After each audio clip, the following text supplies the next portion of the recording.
जे चांगलं आहे ना त्याच्यापेक्षा जे वाईट आहे ते आपल्या पटकन लक्षात येतं आणि लक्षात राहतं. आणि म्हणूनच मला वाटतं युधिष्ठिराने दिलेलं उत्तर हे खूप खरं आहे.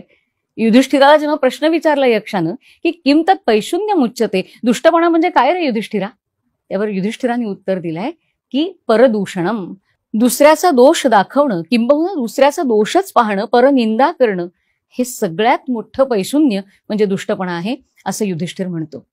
खरंच आहे. सतत छिद्रान्वेषित्व हे आपल्या अंगभूतच असतं.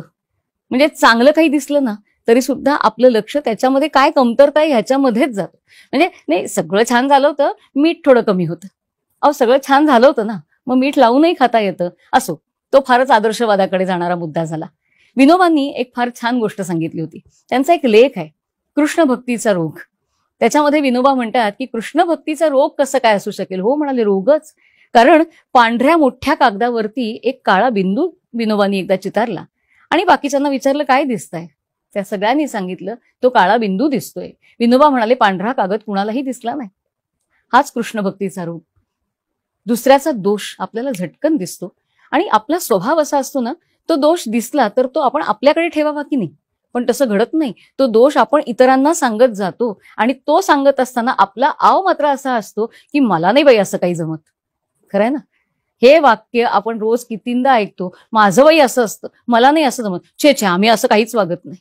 दुसऱ्याला सांगताना हे सगळी वाक्य आपण अगदी ठासून ठासून सांगत असतो. पण समोरच्याच्या दृष्टीतनं पाहिलं तर तेवढेच दोष किंवा तेवढीच दूषणं आपल्यातही असतात. म्हणून आपल्याकडे छान म्हण आलेली आहे की समोरच्याकडे जेव्हा एक बोट करताना तेव्हा बरीचशी बाकीची बोटं आपल्याकडे असतात. तेव्हा आधी आत्मपरीक्षण करावं आणि मग समोरच्यातलं दूषण शोधून काढावं. समोरच्यातला दोष जरूर शोधून काढावा, पण तो दोष दाखवण्यासाठी नाही, तर तो दोष अत्यंत चांगल्या शब्दामध्ये जर त्याला सांगता आला तर तो सांगावा, जेणेकरून त्याला अपमानास्पद वाटणार नाही, पण त्या दोषावरती तो काम करू शकेल आणि त्या दोषाला कसं पुसता येईल याच्यासाठी तो विचार करू शकेल. पण हे असं प्रत्येक वेळेला घडतं असं नाही. युधिष्ठिराने किती छान सांगितलं, परनिंदा हा सगळ्यात मोठा दोष आहे माणसाचा. नामदेव महाराजांनी फार छान सांगितलंय. नामदेव महाराज म्हणतात, मन मेरो गजू जिव्हा मेरी काती. माझं मन हा गज आहे, म्हणजे टेप. टेलरकडे असते ना ती टेप आहे. काय करायचं त्या टेपनं, रोज रात्री मोजून पाहायचं की मी पुढे गेले चांगल्या वागण्यात का आहे तिथेच आहे का 4 पावलं मागे चालली. मन मेरो गजू जिव्हा मेरी काती, आणि माझी जिव्हा ही कात्री आहे. आम्ही म्हणतो बरोबरच आहे, आमची जिव्हा कात्री आहेच, कारण समोरच्याला कसं सहज बोलून बोलून बोलून कापता येईल, दुखावता येईल याच्यासारखं, म्हणजे हे आम्हाला अगदी चांगलं जमलेलंच असतं. नामदेव महाराज म्हणतात, पण त्या अर्थाने मी कात्री म्हणत नाही. मग कुठल्या अर्थाने कात्री म्हणतात. नामदेव महाराज म्हणतात, माझ्या जिव्हेला मी धार लावतो ती रामनामाची, आणि ती कात्री चालवून चालवून यमाचा फास कापतो, दुसऱ्यांची हृदय कापत नाही. बहुतेक सगळ्या संतांनी परनिंदा या गोष्टीचा धिक्कारच केलेला आहे. कारण शेवटी दुसऱ्याची निंदा करताना ते दुसऱ्यामध्ये आपणच असतो. ममैवांशो जीव लोके, त्यामुळे आपलंच तत्व किंबहुना आपल्यात जे तत्व आहे तेच समोरच्यामध्ये असतं आणि त्याच्यामुळे निंदा करू नये. कारण आपल्याकडे जिव्हा व्रत सारखी व्रत पूर्वी घेतली जायची.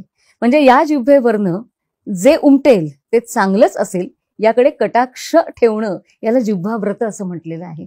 या जिव्हेवरनं काहीही वाईट साईट निघणार नाही याच्याकडे सातत्यानं लक्ष देणं. बहिणाबाईंनी नव्हतं का आपल्याला विचारलं. बहिणाबाई म्हणतात की या जिव्हेची इतकी लबाडी चालते म्हणे. का बरं? कारण तिला खायला गोड आवडतं पण बोलायला मात्र कटू आवडतं. कारण दुसऱ्याचं दूषण शोधणं, त्याची निंदा करणं हा मानवी स्वभाव असतो. पण युधिष्ठिरांनी मात्र आपलं लक्ष वेधलंय.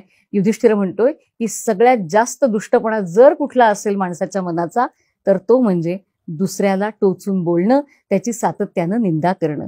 आणि त्यामुळे आपल्याला जेवढं जमेल तेवढं जिव्हा व्रत आपण पाळायला काय हरकत आहे.